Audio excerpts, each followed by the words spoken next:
방송에서 제공하는 투자 정보는 투자 판단에 대한 조언입니다. 방송에서 제공하는 주식의 가치, 가격 상승 및 가격 하락에 대해서는 방송사에서 보장하지 않습니다. 오늘의 헤드라인 뉴스입니다. 지난주 금요일 뉴욕 증시에서 주요 지수는 미중 무역 협상에 대한 긍정적 기대로 큰 폭으로 올랐습니다. 뉴욕 증권거래소에서 다우존스 지수는 전장보다 1.38% 상승한 24,706.35에 거래를 마쳤습니다. S&P 500 지수는 전장보다 1.32% 상승한 2,670.71에, 나스닥 지수는 1.03% 오른 7,157.23에 장을 마감했습니다. 국제 유가는 미중 무역 협상 진전 기대로 큰 폭으로 올랐습니다. 뉴욕 상업거래소에서 2월물 WTI 가격은 배럴당 3.3% 급등한 53.8달러에 장을 마감했습니다. 지난해 11월 21일 이후 최고치로 마감했습니다. WTI는 지난 주간 기준으로 4%가량 올랐습니다. 중국이 미국산 제품 수입 규모를 향후 6년 동안 약 1조 달러로 확대하는 방안을 제안했다는 소식이 전해졌습니다. 외신들은 사안에 정통한 관계자를 인용해 중국이 이런 제안을 했다고 보도했습니다. 이는 미국의 대중무역 적자를 오는 2024년까지 0으로 떨어뜨리는 방안으로 풀이됩니다. 존 윌리엄스 뉴욕 연방준비은행 총재는 연방준비제도의 금리 정책과 대차 대조표 조정 정책은 경제 상황에 따라 달라질 것이라고 말했습니다. 윌리엄스 총재는 뉴저지에서 실시한 강연에서 현재 연준의 필요로 하는 것은 신중함과 인내심, 좋은 판단력이라며 지표 의존 통화 정책이 그 어느 때보다 중요해졌다고 강조했습니다.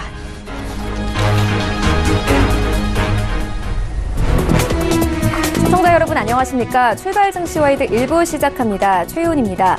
지난주 주간 기준으로 코스피와 코스닥 양지수 모두 상승하면서 마감이 됐습니다.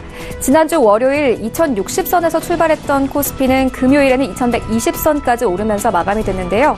한 달 만에 2100선까지 회복을 했습니다. 코스닥도 1% 넘게 상승하면서 690선까지 오르는 모습을 보였습니다. 수급도 개선됐습니다. 외국인들 같은 경우에는 코스피 시장에서 8거래 연속 매수세 이어오고 있기도 한데요. 이런 가운데 뉴욕 증시의 3대 지수는 주간 기준으로 모두 2% 넘는 상승세를 보이기도 했습니다. 이번 주 SK하이닉스와 현대차와 같은 시가총액 상위 종목들이 4분기 실적 발표를 하게 됩니다. 기대감은 낮은 상황인데요. 이번 주의 이슈들 출발 증시와이드 1부와 함께 정확하게 다뤄보도록 하겠습니다. 네, 먼저 오늘 신승용의 시그널 나올 시간이 준비가 되어 있습니다. 영국은 오늘 이 브렉시트안과 관련해서 플랜 B를 제시하게 됩니다. 상황별 시나리오와 함께 정리하고 시장 영향까지 짚도록 하겠습니다. 이어서 중국은 지난주 이 경기 부양책을 열어 내놓으며 시장의 기대감을 높였습니다. 오늘 발표될 4분기 GDP에 대해서 알아보고 시장 영향까지 함께 알아보도록 하겠습니다. 출발 증시와이드 1부 지금 출발합니다.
시장의 중심이 되는 이슈를 꼼꼼하게 체크합니다. 신승용의 시그널 나올 시간인데요.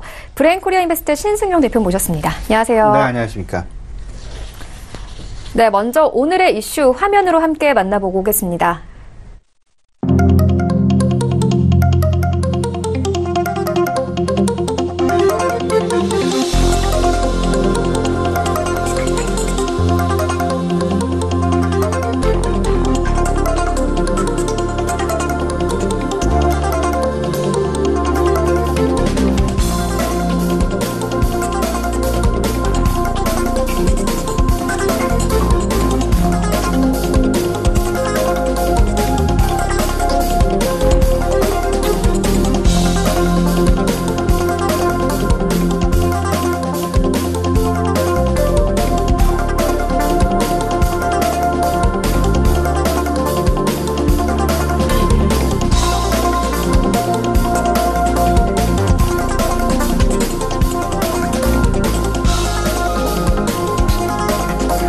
국내 증시 지난주 주간 기준으로 모두 상승 마감했습니다.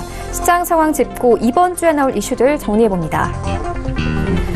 영국은 오늘 브렉시트안과 관련해 플랜 B를 제시하게 됐는데요. 상황별 시나리오 정리하고 시장 영향까지 짚습니다. 중국은 지난주 경기 부양책을 열어 내놓으며 시장의 기대감 높였습니다. 오늘 발표될 4분기 GDP에 대해서도 알아봅니다. 이번 주 다보스 포럼이 개최됩니다. 관전 포인트 짚습니다.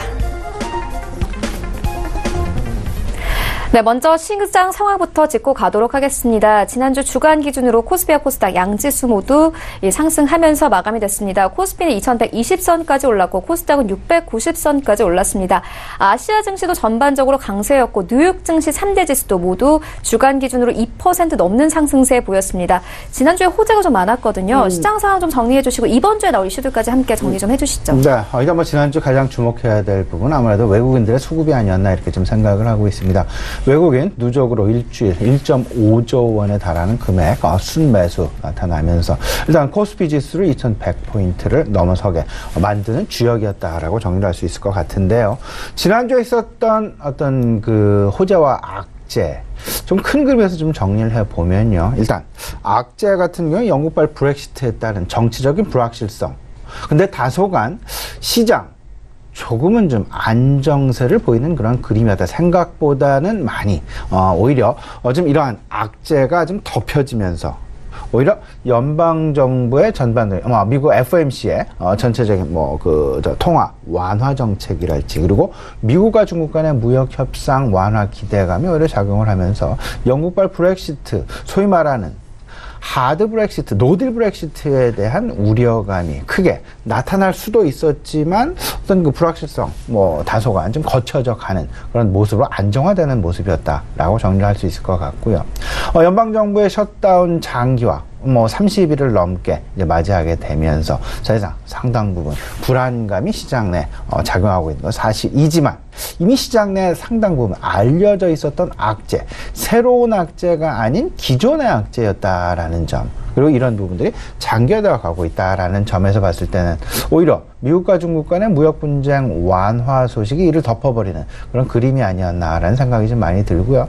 세 번째 악재는 아무래도 실적 시즌이 진행이 되고 있는데 이익 모멘텀 생각했던 것보다는 좀 둔화 내지는 약화되어가는 그런 모습. 하지만 이 역시 마찬가지로 시장 내에서 이미 상당 부분 예상을 하고 있었던 부분이었고 실제로 이런 부분들로 인해서 지난 12월 한 달 동안 시장의 분위기는 그다지 썩 좋은 분위기는 아니었다.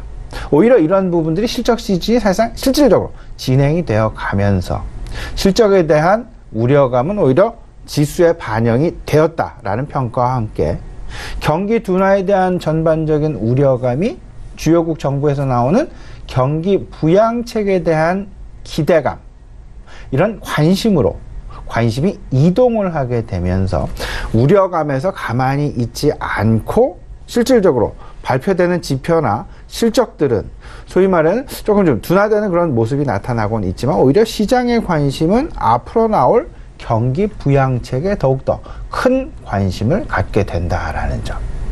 이런 부분들이 바로 지난주 악재를 호재로 덮어버리는 그런 그림이었다. 호재를 다시 한번 좀 정리를 해보죠. 호재는 무역 협상에 대한 해소 기대감이 그대로 고스란히 작용을 해 나가고 있다라는 점. 이번 달 말이죠. 이제 그 지난주 그 차관급 회담의 어떤 그 성공적인 어떤 그 세부적인 발표는 있지는 않았습니다만은 성공적인 어떤 그 평가와 함께 다음 주 말에 있을 이번 달 말에 있을 그 미국과 중국 간의 장관급 회담 이에 대한 기대감 상당히 크게 작용을 하고 있다라는 점. 여기에 더 나아가서 최근 들어서 연방준비위원들의 어떤 그 발언들, 어떤 그 비둘기적인 발언들이 계속해서 시장 내 나타나면서 FOMC 통화기조 완화에 대한 기대감이 여전히 커지고 있다라는 점. 그리고 세 번째, 가장 크게 시장에 긍정적인 영향을 미쳤던 부분은 중국의 계속되는 그리고 계속 강화되어가는 경기 부양책이다라는 점. 뭐 간단하게 말씀을 드리면 1월 초부터 지급준비율 완화 소식이 계속, 인하 소식이 계속 들려왔습니다. 1월 5일 1%의 인하에 이어서 1월 15일 0.5% 그리고 돌아오는 25일에 추가적인 0.2%까지 1월 달에만 총 2%의 지급준비율을 인하한다라는 소식. 그만큼 통화를 늘린다라는 이야기고 여기에 역 RP를 발행하면서 매입을 하면서 시중에 유동성 공급을 상당 부분 크게 해오고 더 나아가서는 미국과 중국 간의 무역 분쟁과 관련된 협상에 타결의 가능성이 다소간 희박하다라면 아무래도 중국 추가적인 금리 인하 정책까지 들고 나올 가능성까지 제기가 되면서 시장 한껏 중국 경기 부양책에 대한 기대감이 크게 부풀어 오르고 있다라고 말씀을 드릴 수 있을 것 같습니다. 글로벌 시장에서는 이랬고요. 우리 시장에서는 수소차와 관련된 수소 경제와 관련된 정부 주도 활성화 정책이 크게 작용을 하면서 소위 말하는 정부 주도형 어찌 보면 좀 테마가 형성됐다라고 말씀을 드릴 수 있을 것 같고요. 이에 따라서 수소차 관련주들의 급등 계속 나타났다라는 부분. 아무래도 이를 놓고 지난 주말 애널리스트 간의 설왕설래 이야기도 사실상 많은 것이 사실이었습니다. 장기적으로 그리고 수소차의 에너지 효율이랄지 수소차의 어떤 가격대랄지 이런 부분 아직까지는 전기차를 따라잡기에는 조금 좀 버겁지 않겠느냐라는 이야기도 있고 또 반면에 전기차 금방 쫓아간다. 50만 대 이상의 어떤 생산 시설만 갖추게 되면 전기차의 경제성을 충분히 따라잡으면서 오히려 수소차 경제 관련해서 오히려 글로벌 선두주자가 될 수 있다라는 그런 기대감 있을 수 있다라는 이야기까지 나오고 있습니다. 근데 뭐가 어쨌든 간에 일단 당장 있을 이야기는 아니지만 어쨌든 시장 내 새로운 테마주를 부각시켰다라는 의미에서 상당 부분 의미를 우리가 부여할 수 있다라고 볼 수 있을 것 같고요. 이는 두 가지를 내포하고 있습니다. 한 가지는 신재생 에너지와 관련된 부분 한 가지. 두 번째는 자동차의 전반적인 구조 변화와 관련된 것 한 가지.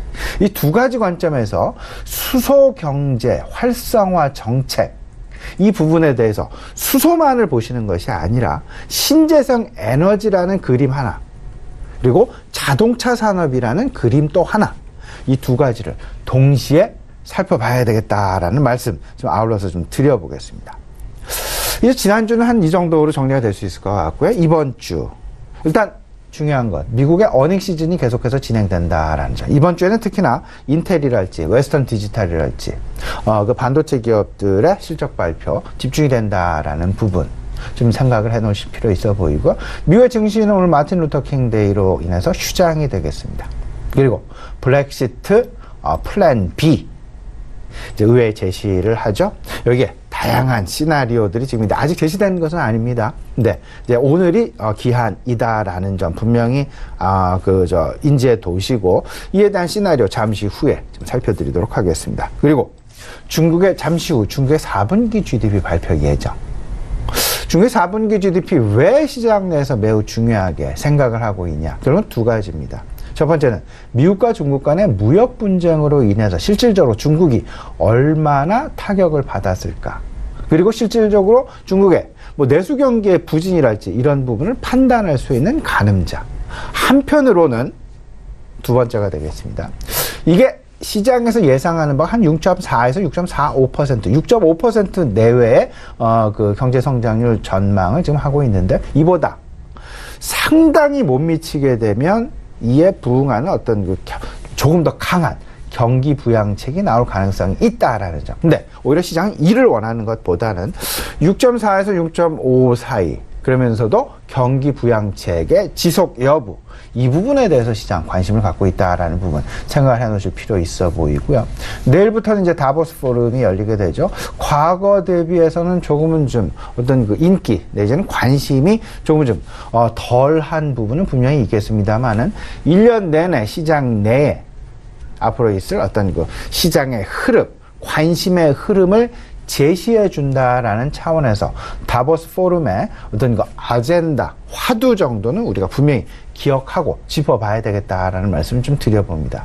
마지막 24일입니다. 한은의 금통위 예정이 되어 있다라는 점, 그리고 22통화정책회의 예정이 되어 있는데요. 한은의 금통위 같은 경우는 아무래도 조금 좀, 최근 경기의 어떤 그 둔화 양상이랄지, 이런 부분들로 인해서 금리 동결이 거의 확실시되고 있다라는 부분 참고 삼아서 한번, 기억해 놓으시면 좋을 것 같고요. 22통화정책회의 역시 우리가 관심을 가져야 될 부분이 아닐까 생각이 됩니다. 왜냐하면 최근 브렉시트와 관련해서 상당 부분 유로존의 어떤 그 정치적인 불확실성이 경제적인 불확실성으로 확산되어 가고 있는 그런 모습들.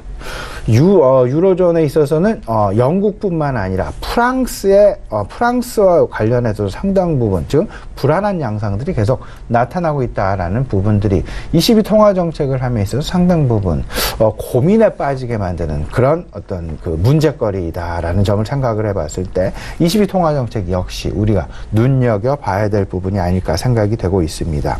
그래서 전체적으로 좀 정리를 해보면요. 한 4가지 정도 우리가 이번 주 좀 생각을 해봐야 될 것 같은데, 미국의 어닝 시즌이 진행된다라는 거 분명히 기억을 해 놓으시고요. 브렉시트 관련된 불확실성, 과연 어떤 방향으로 진행이 될 것인지 우리가 이 부분 분명히 챙겨봐야 되겠다. 그리고 세 번째가 중국의 4분기 GDP와 맞물려서, 그리고 4분기 GDP뿐만 아니라 중국에서 발표된 각종 경제 지표들과 대응하는 어떤 그 경기 부양책에 대한 어떤 그 관심이 어떤 방향으로 흘러가는지 분명히 생각을 해봐야 될 것 같고요. 다보스 포럼에서 어떤 이야기들이 오고 가는지, 이런 부분들이 아무래도 이번 주 큰 흐름에서 뉴스플로우의 가장 중심에 서 있는 그런 이슈가 아닐까 생각을 하고 있습니다. 네, 이번 주 글로벌 이슈 짚어주셨는데 브렉시트 이야기 조금 더 이어가 보도록 하겠습니다. 지난주에 이 합의안 부결과 또 불신임 투표 부결한 이슈가 있었습니다. 그리고 오늘 이 영국의 메이 총리가 브렉시트 플랜 B를 제시하게 됩니다. 현재 플랜 B에는 아일랜드 정부와 양자 협정을 추진하는 내용이 포함된 것으로 알려져 있는데요. 앞으로의 시나리오는 어떨까요? 이렇게 좀 보셔야 될 것 같습니다. 지난주에 사실상 브렉시트 합의안이 부결됐다. 이거는 하지 않겠다. 아니면, 이 부분, 거부한다. 근데 그 다음날 있었던, 정부 신임안은 그대로, 부결이 됐다. 이 이야기는 정부 신임 그대로 하겠다라는 그런 이야기. 사실상 하루가 다르게 변하고 있는 그런 모습들. 이런 부분들로 인해서, 실질적으로 시장, 오히려 정부에 대한 불신임함이 부결됨으로써 지금 현 정부에 대한 믿음을 계속 가져가겠다라는 의미로 시장은 해석이 되었고, 이에 따라서 시장 파운드화의 변동성이 상당 부분 크지 않을까라는 우려감이 있었지만 16일 있었던 야당의 어떤 그 정부 불신임함의 부결로 인해서 시장 다시 안정화를 찾아가는 그런 모습 나타났다라는 부분. 근데 3개회일 이후, 그러니까 오늘까지입니다. 21일까지 메이 총리는 이제 의회에 플랜 B를 제시해야만 하는 그런 모습. 근데 여기에는 플랜 B에는요, 전체적으로 한 6가지 정도 얘기가 있을 것 같은데, 지금 현재 관심이 가고 있는 부분은 수정 내용이 과연 어떤 부분이 들어갈 것이냐. 안전장치 관련해서 분명히 시장 상당 부분 불안한 부분이 많았다. 안전장치 부분에 대해서 보완을 좀 해야 하는 그런 모습들. 플랜 B가 만에 하나 부결이 된다라면 이 부분 과연 어떤 식으로 흘러가게 될 것이냐. 플랜 B가 부결이 되지 않게끔 만드는 것이 그렇게끔 제시를 해야만 하는 것이 오늘 메이 총리의 역할이 아닐까라는 그런 생각 좀 가져보게 되는데요. 전체적으로 방금 말씀드렸다시피 6가지 시나리오가 있지만 이 중에서 3가지 시나리오가 가장 유력한 시나리오가 될 것 같습니다. 일단 무조건 노딜 브렉시트로 브렉시트가 그냥 흘러가 버린다. 그러니까 이 이야기는요, 결국은 과거 리스본 조약에 의해서 이번 돌아오는 3월 29일 23시를 기점으로 해서 유럽 연합에서 이제 영국이 이제 나오게 된다라는 노딜 브렉시트. 그냥 그대로 플레인한 그런 근데 이 부분을 어찌 보면 시장에서 가장 두려워하는 부분이다라고 생각을 하셔야 될 것 같고요. 두 번째는 국민투표. 처음으로 다시 돌아가자. 원점으로 다시 돌아가서 다시 처음부터 시작을 하자. 이렇게 되면 조금 시간이 좀 많이 걸리겠죠. 마지막, 3번째. 지금 현재 상황, 합의안을 도출하기까지 브렉시트를 EU 정상들과 같이 합의해서 연기를 하자라는 이야기. 하나하나씩 좀 살펴보게 되면요, 노딜 브렉시트는요, 지금 현재 시장에서 가장 두려워하는 그런 시나리오다라고 말씀을 좀 드릴 수 있을 것 같습니다. 그대로 이제 EU에서 나간다라는 부분. 그러면 EU 그리고 EU와 FTA를 협약을 맺었던 나라들과의 무관세는 이제 불가능하다. 관세를 매겨야만 하는 그런 영국의 입장. 이러다 보면 당연히 수입 물가가 영국 입장에서 상승을 할 수밖에 없게 될 것이고, 수입 물가의 상승은 물가 상승으로 바로 이어지게 되면서 소비 침체가 나타날 그럴 가능성이 높다라는 점. 일각에서는 이로 인한 부작용, GDP가 거의 9%, 8%, 9% 이상 하락할 수 있는 그런 어떤 빌미를 제공할 수 있다라는 부분들까지도 우려가 되고 있지만, 지금 현재의 상황에서는 이 가능성은 상당 부분 제한적이다라는 쪽으로 목소리가 모아지고 있다라는 점. 다들 이야기는 노딜 브렉시트는 피하자라는 쪽으로 이야기가 되고 있으니까 이 부분. 그런데 하지만 만에 하나 노딜 브렉시트의 가능성도 우리가 시나리오 중 하나로 염두에 놓고 있어야 되겠다 말씀을 좀 드려보고요. 두 번째. 제 국민투표로 넘어간다라는 부분. 다시 원점으로 돌아가자라는 부분인데, 메이 총리가 이 부분에 대해서 기본적으로 반대를 하고 있다라는 점. 그때는 플랜 B에 제2국민투표의 실시가 포함될 가능성은 상당 부분 제한적이다 라고 보셔야 되지 않나 말씀을 좀 드릴 수 있을 것 같고요. 3번째, 브렉시트 연기안이 가장 지금 현재 유력한 그런 시나리오로 대두가 되고 있는데요. 이와 관련해서 EU, 유로존의 정상들이랄지 대다수가 지금 브렉시트 연기 쪽으로 가닥을 잡고 있다라는 소식들이 계속 들려오고 있다라는 부분 판단을 해보면 브렉시트 연기 가능성이 가장 높다라고 보셔야 될 것 같습니다. 근데 단 조건이 있습니다. EU 정상회담에서 사실상 만장일치로 합의를 해야만 브렉시트 연기가 진행될 수 있다라는 점. 아직 갈 길이 멀다라고 봐야 되겠죠. 일단 오늘 메이 총리가 어떤 플랜 B 안을 제시할지 이 부분 좀 주목하실 필요 있어 보이고요. 전체적으로 좀 불확실성이 생기게 된다면 가장 먼저 튀어나오는 부분은 영국 파운드화의 변동성이 될 것 같습니다. 영국 파운드화의 변동성은 다시 이야기를 하면 결국은 잉글랜드 은행, 영란은행의 통화 정책에 상당 부분 영향을 줄 수밖에 없게 될 것이고, 이는 다시 ECB 통화 정책에도 영향을 미치게 될 것이다라는 점. 외환의 불확실성은 통화 정책에 바로 영향을 줄 수 있기 때문에 영란은행과 ECB 이 두 은행의 어떤 통화 정책의 변화 가능성에 우리가 좀 주목할 필요가 있어 보이지 않나 말씀을 좀 드려봅니다. 네, 브렉시트에 대해서 함께 짚고 왔는데 브렉시트 말고도 우리 증시를 짓누르는 또 하나의 이슈가 있습니다. 바로 중국의 경기 둔화인데요. 중국 측은 현재 강한 경기 부양책을 내놓고 있는 상황입니다. 그만큼 경제가 좋지 않다는 뜻이겠죠. 오늘 오전 중국의 4분기 GDP가 발표가 예정이 되어 있습니다. 이번 중국의 연간 GDP 성장률은 1990년 이후로 가장 낮을 것이라는 전망이 나오고 있습니다. 좀 더 자세하게 짚어봐 주시죠. 이 부분 말씀하신 그대로입니다. 지금 근데 이제 좀 우리가 따져봐야 될 부분은 중국의 경기의 둔화 소식, 과연 오늘 급하게 나온 소식이냐? 이 부분 분명히 아니다. 이미 작년 연말부터 계속되는 시장의 우려감으로 대두가 되고 있었다라는 점. 이 이야기는 다시 말씀을 드리면 시장 내 이미 알려진 악재로서 역할을 거의 다 한 것이 아닌가라는 생각이 들고요. 오늘 발표되는 중국의 4분기 GDP, 결국은 이를 이제 불확실성을 그냥 해소하는 정도로 끝날 가능성이 높지 않을까라는 부분. 단, 우리들이 시장에서 예상하고 있는 6.4에서 6.5% 사이 정도를 발표해 준다라면 방금 말씀드렸던 악재로서의 역할, 악재로서의 어떤 그 시장으로의 영향력은 일정 부분 소멸될 가능성이 상당 부분 높다라는 쪽으로 생각을 하는 것이 바람직하지 않나 말씀을 좀 드려봅니다.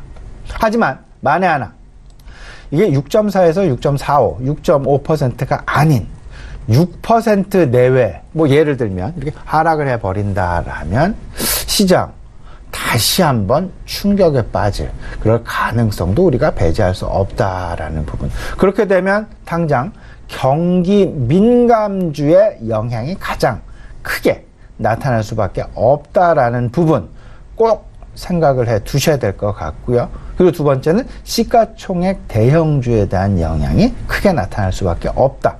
오히려 국내 기관 투자자들보다는 외국인들에 의한 시장 전개, 시장의 하락 가능성이 높을 수 있다라는 점. 하지만 시장 전망치 6.5% 내외에서의 어떤 그런 긍정적인 그림 기대하고 있다라는 부분 생각을 해보시면서 잠시 후에 발표되는 중국의 4분기 GDP 어떤 수준에서 발표될지 관심을 가지셨으면 좋지 않을까 말씀을 좀 드려봅니다. 근데 이와 관련해서 중국의 경기 부양책도 우리가 좀 관심을 가져야 됩니다. 결국 시장은 경기 부진은 이미 알고 있다. 그러면 이를 극복하기 위한 경기 부양책이 무엇이냐? 이에 대한 관심이 지지난주 연초부터 시장 내 계속되는 관심 영역이었다, 화두였다라고 말씀을 드릴 수 있을 것 같고요. 이에 대해서 중국 정부는 인민은행을 중심으로 가장 먼저 통화 정책의 완화라는 카드를 끌고 나왔다라는 점. 1월 초 당장 발표를 했죠. 1월 4일 지급유인 진비율 1% 인하가 있었고요. 1월 15일 지급준비율의 0.5% 추가 인하가 있었습니다. 그리고 1월 16일 바로 이어져서 거의 우리 돈으로 100조 원에 가까운 시중 유동성을 RP를 매입하면서 공급을 했고요. 이제 25일 추가적으로 0.5%의 지급준비율 인하 예정에 있다라는 점. 근데 여기서 만약에 경기 부양이 그들이 생각하는 것만큼 나타나지 않는다라면 그들이 이때까지 한 4, 5년간, 5, 6년간 시장 내 꺼내지도 않았던 새로운 카드, 와일드 카드를 꺼낼 수 있다. 바로 금리 인하라는 와일드 카드를 꺼낼 가능성도 전혀 배제할 수 없다라는 점. 만약에 중국에서 금리 인하라는 와일드 카드를 꺼내게 된다라면 시장은 사실상 어마어마하게 오히려 우려감을 갖기보다는 환호를 할 그럴 가능성이 상당히 높습니다. 왜냐하면요, 중국에서 금리 인하라는 카드를 하게 된다면 주변국, 아시아 국가로 금리 인상이 아니라 금리 인하로 연쇄 인하 가능성이 내포되어 있다라고 봐야 될 것 같고, 이 부분은 거꾸로 미국과 유로존까지 영향을 미칠 가능성이 높을 수 있기 때문이다. 이렇기 때문에 중국의 2위 와일드카드 가능성 우리가 계속해서 좀 탐색해 봐야 되지 않나 말씀을 좀 드려보고요. 전체적으로 이를 판가름할 수 있는 두 가지 이벤트가 있을 것 같습니다. 첫 번째는 다들 알고 계시겠습니다만은 이번 달 말 이제 그 진행이 되어지는 미국과 중국 간의 무역 분쟁, 장관급 회담. 어떤 결과물을 만들어낼 것인지 이 부분에 우리가 관심을 분명히 가져야 될 것 같고요. 두 번째는 2월 초입니다. 춘제. 우리 입장에선 설날 연휴가 될 것 같은데요.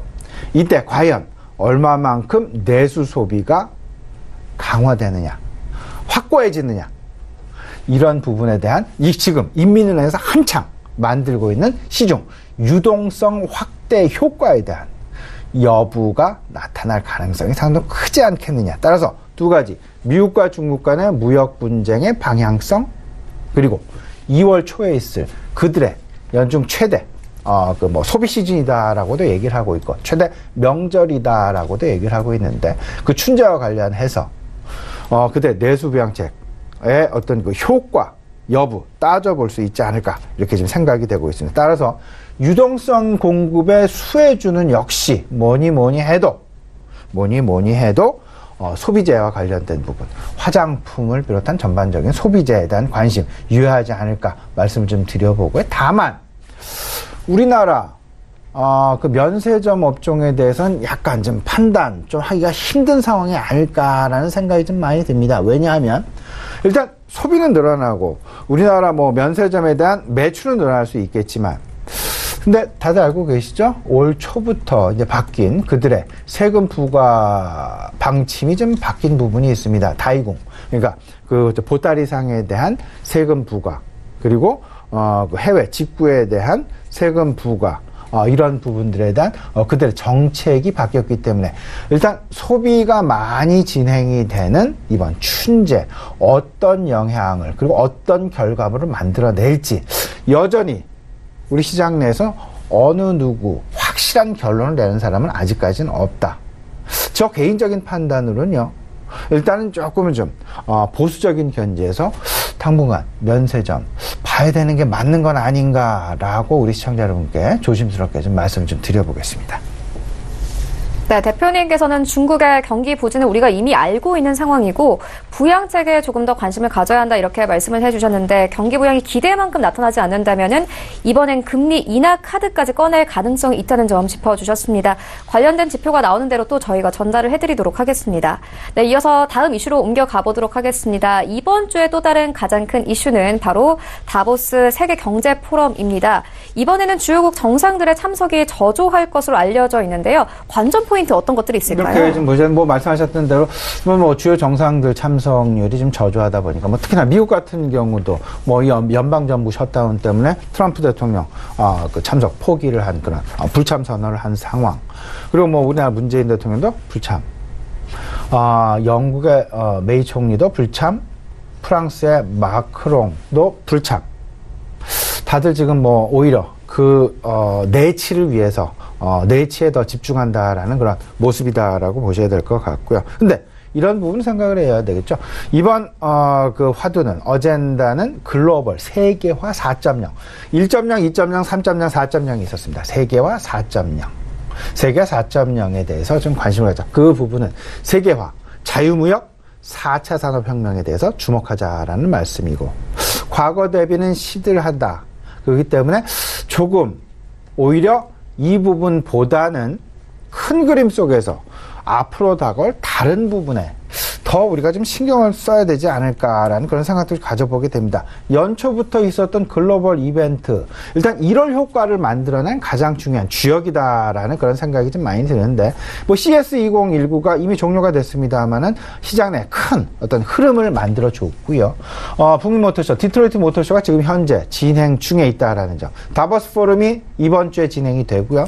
이제 2월 말 MWC, 소위 말하는 이동통신 세계 박람회, 모바일 월드 콩그레스가 바르셀로나에서 2월 말에 지금 예정이 되어 있다. 근데 공통 화두를 보면요, 글로벌 4.0, 4차 산업혁명, 그러면서도 전체적으로 아주 재밌는 부분이요, 자동차 산업의 상당 부분 집중이 되어지는 그런 화두로 바뀌어가고 있다라는 부분으로 우리가 좀 이해할 필요가 있지 않나, 조심스럽게 좀 말씀을 좀 드려보면서, 마침 이런 부분들이 결국은 우리 문재인 정부가 새롭게 지금 제시한 수소 활성화 정책하고도 맞물리는 그런 그림이 나타나고 있다라는 점. 미국에서는 이미 고용 확대를 위해서 상당 부분 자동차 산업에 포커스를 지금 하고 있었고요. 우리 경제 이제 지난 연말 정도부터 새롭게 자동차 산업에 상당 부분 공을 들이기 시작했다라는 점 우리가 좀 주목해야 될 필요 있어 보인다 말씀을 좀 드려봅니다. 큰 그림에서 이제 3월 말에 있을 중국의 보아 포럼도 우리가 좀 관심을 가져봐야 될 것 같은데요. 보아 포럼 3월 26일에서 29일 개최 예정에 지금 되어 있다라는 부분까지 아울러서 좀 기억을 해놓으시면 어떨까 싶습니다. 여기에 그림은 결국은 공동의 발전과 보호무역을 좀 저지하려는 그런 노력 많이 들어있지 않나 말씀을 좀 드려보고요.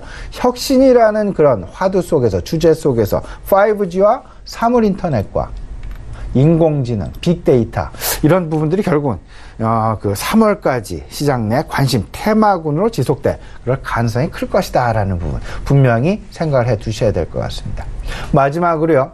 미리부터 좀 말씀을 좀 드립니다. 1월 31일 다음 주 다다음 주가 되겠습니다. 1월 31일 분명히 기억을 해 두셔야 될 것 같은데요.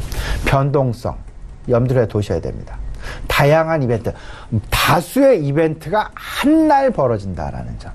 미국 시간으로 30일, 31일 FOMC 회의가 진행이 됩니다.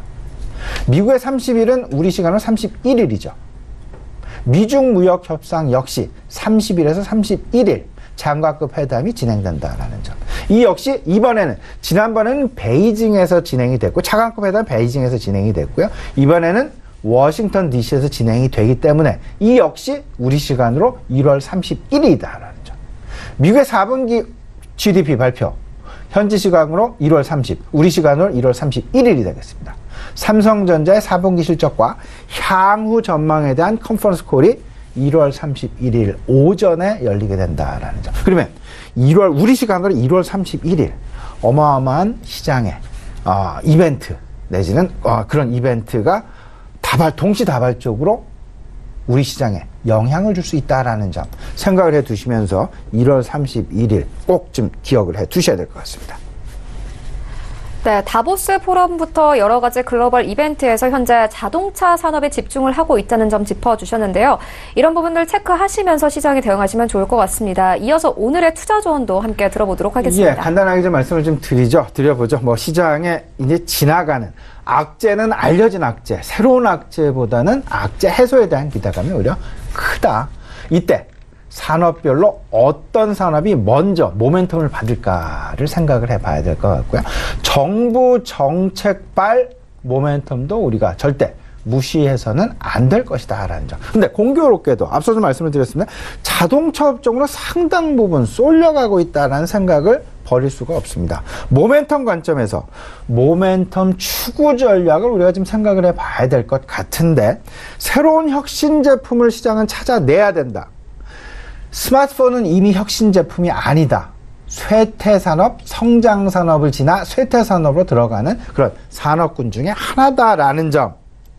그렇다면 반도체라는 그림은 모멘텀 관점에서 한 중간 정도 되지 않을까라는 생각. 여전히 자율주행을 하건 자동차의 새로운 산업, 전장산업이 발전을 하던 반도체라는 부분은 계속 커머디티로 인식이 되지 않을까라는 생각. 그렇기 때문에 모멘텀, 중간치 정도 생각이 되고요. 스마트폰의 모멘텀은 상당히 제한적이다. 하지만 자동차, 신재생 에너지와 그리고 소위 말하는 자율주행이라는 이런 부분이 같이 동시다발적으로 나타나게 되면서 모멘텀이 상당 부분 크게 나타날 가능성이 크지 않을까라는 부분. 모멘텀 관점에서 시장을 한번 반도체 업종, 스마트폰 업종, 자동차 업종 분명한 그림이 나올 수 있지 않을까. 우리 시청자분들 참고해 두셨으면 좋겠습니다. 네, 이슈와 전략까지 함께 짚고 왔습니다. 지금까지 브레인코리아 인베스트 신승용 대표와 함께했습니다. 고맙습니다. 네, 1부는 여기서 모두 마치도록 하고요. 잠시 후 2부에서는 전문가들과 함께하는 종목 라이브쇼, 라이브 매매 타임이 이어집니다. 여기 더해서 오늘 장에서 이슈몰이를 하고 있는 특징주까지 꼼꼼하게 살펴봐 드리겠습니다. 채널 고정해 주시고요. 저희는 잠시 후 2부로 다시 찾아오도록 하겠습니다. 수고하셨습니다.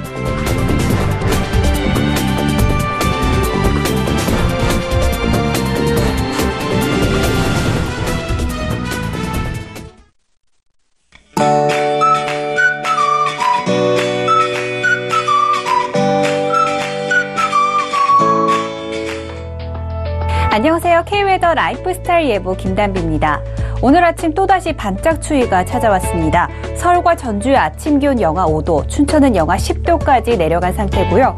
여기에 찬바람이 강하게 불면서 체감 온도는 이보다 낮아 춥습니다. 오늘 출근길 옷차림 따뜻하게 하셔야겠고요. 낮부터는 점차 기온이 오르겠습니다. 한편 찬바람이 먼지를 밀어내면서 오늘 오전까지는 전국의 공기 상태가 양호하겠습니다. 다만 오후 들어 먼지 농도가 높아지며 전국이 한때 나쁨 단계 수준까지 오르겠는데요. 호흡기가 약하신 분들은 유의하셔야겠습니다. 오늘은 중국 중부지방에 위치한 고기압의 영향을 받다가 점차 그 가장자리에 들겠습니다. 다음은 자세한 지역별 날씨입니다. 중부지방은 낮 동안 산발적으로 눈이 날리기도 하겠고요. 낮 기온은 4도 분포를 보이겠습니다. 동해안 속초의 아침 기온 영하 3도로 어제보다 4도가량 낮아 춥습니다. 낮 기온은 속초와 강릉, 울진 7도가 예상됩니다. 남부지방 전주의 아침 기온이 영하 5도, 대구는 영하 4도까지 내려가 있고요. 낮 기온은 전주 6도, 대구 8도가 되겠습니다. 현재 대부분 해상에 풍랑주의보가 내려진 가운데 바다의 물결은 남해와 동해상으로 최고 4m까지 매우 높게 일겠습니다. 항해나 조업하는 선박들은 주의하시기 바랍니다. 오늘 아침 반짝 추위가 물러나면 기온이 차츰 오르겠지만 당분간 아침에는 계속해서 영하의 추위를 보이겠고요. 목요일 울릉도와 독도에 비 또는 눈이 오는 걸 제외하면 대체로 맑은 날들이 이어질 전망입니다. 날씨였습니다.